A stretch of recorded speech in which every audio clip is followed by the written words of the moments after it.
Hello everybody, welcome again to MK's Biovision. Today we will study chromosome mapping and nomenclature. Actually, we have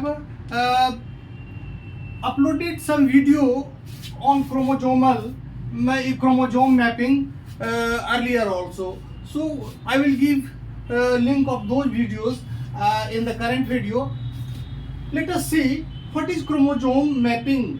Chromosome mapping is the process of constructing ideogram. Ideogram क्या है, हम लोग सभी जानते हैं कि सेंट्रो पहले तो हम मेटाफेज क्रोमोजोम का फोटोग्राफ स्टैंडिंग करते हैं, उसका फोटोग्राफ लेते हैं और क्रोमोजोम के ओवरऑल साइज और सेंट्रोमियर के पोजीशन के हिसाब से उसका ग्रुपिंग करते हैं, दैट इज कॉल्ड इडियोग्राम. तो इडियोग्राम बनाते हैं and idiogram doesn't pinpoint the position of a gene. केवल इडियोग्राम बना लेने से किसी जीन के का पोजीशन पता नहीं चलता है, लोकस पता नहीं चलता है.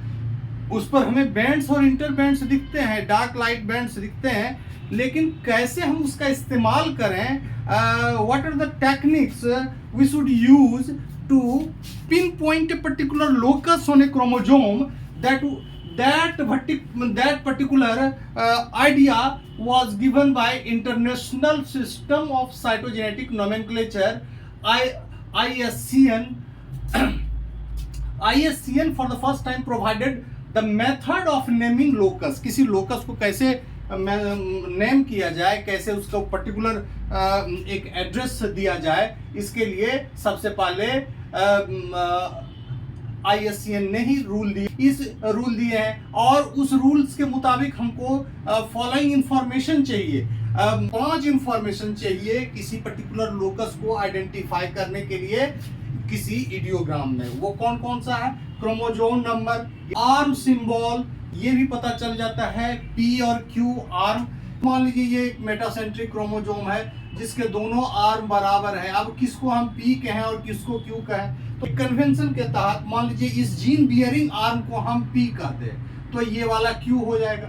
तो इसके लिए हमको मेटासेंट्रिक क्रोमोजोम में किसी खास पर्टिकुलर लैंडमार्क जीन या सीक्वेंस को मार्क करना पड़ता है, तब हम उसको P और Q आर्म कह सकते हैं. इसके बाद रीजन नंबर देते हैं. रीजन नंबर देते हैं, ये भी एक लैंडमार्क बैंड होता है. लैंडमार्क बैंड कहने का मतलब होता है किसी पर्टिकुलर क्रोमोजोम में कुछ खास बैंड जो होता है वो कंसिस्टेंसी शो करता है. रीजन किसी पर्टिकुलर क्रोमोजोम की वो खास विशेषता होती है. लैंडमार्क एरिया को आइडेंटिफाई करें, लैंडमार्क, और उसके बाद हम इसको नंबर देते हैं, रीजन नंबर देते हैं. जैसे मान लीजिए ये सेंट्रोमियर चले, ये रेफरेंस पॉइंट है, तो ये 2 रीजन वाले एरिया है, रीजन 1 और रीजन 2, और क्यू आर में 3 रीजन है. तो ये रीजन शो करता है, क्यू में 3 रीजन और पी में 2 रीजन. एक भी रीजन हो सकते हैं. और इस समूचे, जैसे मान लीजिए ये इतना बड़ा आर्म है लेकिन हो सकता है कि केवल सिंगल रीजन हो, तो it depends upon the chromosome. इसके बाद हम देखते हैं बैंड नंबर. बैंड नंबर वो चीज है कि हर रीजन नंबर के अंदर डिफरेंट बैंड्स होते हैं. जैसे मान लीजिए कि ये वाला रीजन के अंदर 2 बैंड है, इस वाले रीजन में भी 2 बैंड है. ये वाला रीजन जो है इसमें कई बैंड है और इसमें भी कई बैंड है. तो एक पर्टिकुलर रीजन में जो बैंड होता है उसको भी एक नंबर देते हैं. अब कैसे देते हैं ये नंबर? जैसे मान लीजिए ये रीजन नंबर R का ही पहला बैंड है. ये सेंट्रोमियर से ही शुरू करते हैं और टीलोमियर की तरफ हम नंबर बढ़ाते जाते हैं. रीजन का किसी का भी नंबर, रीजन का भी नंबर बढ़ाते हैं, बैंड का भी नंबर बढ़ाते हैं. तो ये सेंट्रोमियर की तरफ कम नंबर होता है और टीलोमियर की तरफ ज्यादा नंबर होता है. जैसे R1, R2, R3, R4, इधर हम बढ़ते चले जाएंगे तो रीजन के नंबर बढ़ते चले जाएंगे, इधर भी रीजन के नंबर इधर बढ़ते चले जाएंगे टीलोमियर की तरफ. अब इसमें हम देखें कि R1 वाले रीजन में 2 बैंड है और ये जो है पहला बैंड है तो इसको हम 1 लिखेंगे, 1 लिखेंगे, 11 नहीं लिखेंगे, 1 लिखेंगे। इसको हम 12 लिखेंगे, 12 लिखेंगे। अब इसको क्या लिखेंगे, इसको हम, ये रीजन नंबर 2 का बैंड है, तो पहला जो नंबर होता है वो रीजन का होता है, तो 2 है, 2 का पहला बैंड है, तो इसको 21 लिखेंगे, इसको हम 22 लिखेंगे। इसी तरह से अब हम इसमें नंबर करते हैं, नंबरिंग करते हैं। यहाँ भी हम देख रहे हैं कि R1 रीजन में 11, 12, 13, 14, इसको 11, 12, 13, 14 नहीं बोलेंगे, हम इसको 11, 12, 13, 14 ये नंबर बोलेंगे। फिर 2 नंबर का देखिए, 21, 23 और 3 का 31, 32। तो इस तरह से ये बैंड का नंबर, हम ये बैंड के नंबर को लिखते हैं। इसके बाद होता है सब बैंड। सब बैंड तब दिखता है जबकि हाई रेजोल्यूशन में क्रोमोसोम को रखा जाए, तो बैंड के अंदर भी थीन लाइंस यानी थीन बैंड दिखने लगते हैं, तो ये बैंड विद इन बैंड दिखता है। तो हाई रेजोल्यूशन में हमको जो थीन बैंड्स दिखते हैं उसको भी हम एक खास नंबर देते हैं। फॉर एग्जांपल, जैसे मान लीजिए ये 14 बैंड है, ये 14 बैंड है, रीजन 1 का 4 नंबर बैंड है। इस 4 नंबर 1 में थीन बैंड है 1, 2, 3, 4, 5, ये जो है थीन बैंड है।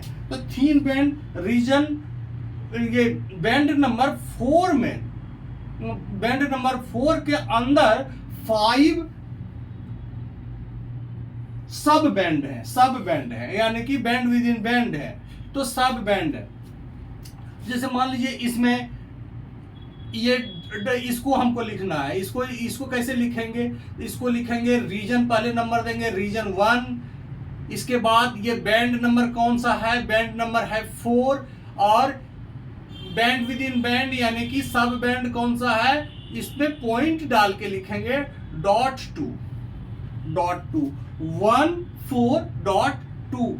ये 14.2 इस बात को शो करता है ये सब बैंड है। किसका सब बैंड है, रीजन 1 का बैंड 4 का दूसरा सब बैंड है, पहला सब बैंड नहीं, दूसरा सब बैंड है।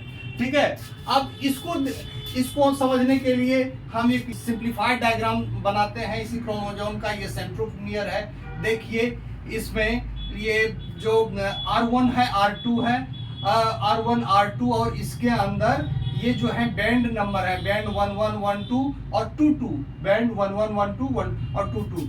इस तरह से पहला जो बैंड होगा 21 होगा और दूसरा जो होगा 22 होगा। ये Q वाले आर्म में जो R1 रीजन में बैंड्स है वह है 11, 12, 13, 14, और 2 वाले रीजन में बैंड्स हैं ये 21, 22 और 3 वाले में 31, 32। अब हमें एक लोकस है, ये मान लीजिए एक लोकस है, हमें एक लोकस दिया गया है 13Q14.2। इसको हम कैसे फाइंड आउट करेंगे इस क्रोमोसोम में, तो ये 13 जो पहला है, पहला क्या है, क्रोमोसोम नंबर है, यानी कि ये 13 नंबर क्रोमोसोम है। ये this very chromosome is 13 number of chromosome, 13 number chromosome. And Q दूसरा क्या है, ये आर्म सिंबल है Q, ये Q क्या है, यानी कि लॉन्ग आर्म का सिंबल है Q। इसके बाद जो थर्ड है 1, थर्ड 1 क्या है, ये थर्ड 1 रीजन नंबर है, थर्ड 1 रीजन नंबर है ये। इसके बाद 4 क्या है, 4 बैंड नंबर है, 4 यहां हम देख रहे हैं कि third 1 region number, 4 band number, 1 region number है, ये रीजन नंबर 1, इसका बैंड नंबर 4, और 4 के अंदर ये दूसरा जो है 2 है, ये दूसरा सब बैंड है। तो दूसरा सब मतलब 13 नंबर क्रोमोसोम के Q आर्म पर क्यू आर्म के रीजन नंबर 1 का 4 बैंड के अंदर जो दूसरा सब बैंड है उस लोकस को ये रिप्रेजेंट कर रहा है। इसको हम कैसे रीड आउट करते हैं? 13Q142। इसको हम 14 नहीं लिखते हैं, 14 इसको हम 14 नहीं लिखते हैं, ना तो हम इसको 14 लिखते हैं या फिर 142 लिखते हैं। हम इसको लिखते हैं 13Q14.2। इस तरह से हम इसको लिखने का काम करते हैं लोकस को। अब एक कुछ एग्जांपल लेते हैं। फॉर एग्जांपल मैंने एक कुछ डिजीज को लिया है, जैसे क्राइडू चैट सिंड्रोम, जिसे कैट क्राई सिंड्रोम को कहा जाता है, यानी कि बच्चे इसमें बिल्ली की तरह रोते हैं इसमें। अब ये क्यों कैसे होता है? इसमें ये जेनेटिक डिसऑर्डर है जिसमें जो 5Q है वो डिलीट कर जाता है, यानी कि 5 नंबर के क्रोमोसोम का जो लंबा आर्म है, लॉन्ग आर्म है, वो डिलीट कर जाता है, जिसके कारण ये डिजीज होता है। दूसरा है प्रीडर-विली या एंजलमैन सिंड्रोम। इसमें देखते हैं कि ये डेल 15Q13, यानी कि ये 15 क्रोमोसोम के लंबे आर्म का के रीजन नंबर 1 के 3 बैंड के डिलीशन से होता है। इसको फिर से देखें हम लोग, ये क्या है? 15 नंबर क्रोमोसोम के क्यू आर्म के रीजन नंबर 1 के 3 बैंड के डिलीशन के कारण प्रेडर-विली या एंजलमैन सिंड्रोम होता है। तो ये जो मार्कर है, मार्किंग टेक्निक है क्रोमोसोम का, is called cytogenetic marker. Cytogenetic marker.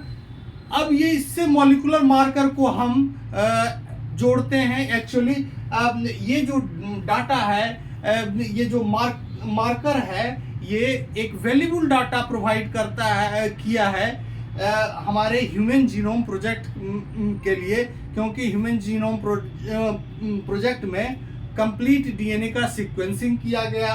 अब उस पर्टिकुलर डीएनए के सीक्वेंस को अब जब हम इससे कंपेयर करते हैं तो हमें पता चलता है कि कौन सा लोकस किस जगह है, वो कौन सा बेस पेयर है समूचे डीएनए के अंदर जहां वो ये पर्टिकुलर लोकस उस वहां हो सकता है। तो ये एक this help in consolidating the result of human genome project. इसमें कई नोशंस हैं जिससे हम डिनोट करते हैं, जैसे del is used for deletion. Del हम लिखें डेल 1p, इसका मतलब है कि क्रोमोसोम नंबर 1 का जो p आर्म है वो डिलीट हो चुका है। DUP1, इसका मतलब है कि जो क्रोमोसोम नंबर 1 है उस पर डुप्लीकेशन है, या जैसे इसमें 1Q लिखे तो ये Q वाले आर्म पर डुप्लीकेशन है, तो इस तरह से हम लिखते हैं। ट्रांसलोकेशन, जैसे मान लीजिए 2Q-, इस तरह से भी लिखते हैं। 2Q- का मतलब है क्रोमोसोम नंबर 2 का जो Q आर्म है वो डिलीट हो गया है। 922, यदि इस तरह से लिखते हैं तो इसके लिखने का मतलब है कि क्रोमोसोम नंबर 9 और क्रोमोसोम नंबर 22 में के बीच ट्रांसलोकेशन हुआ है। Thank you for today, keep watching my channel. Okay, bye.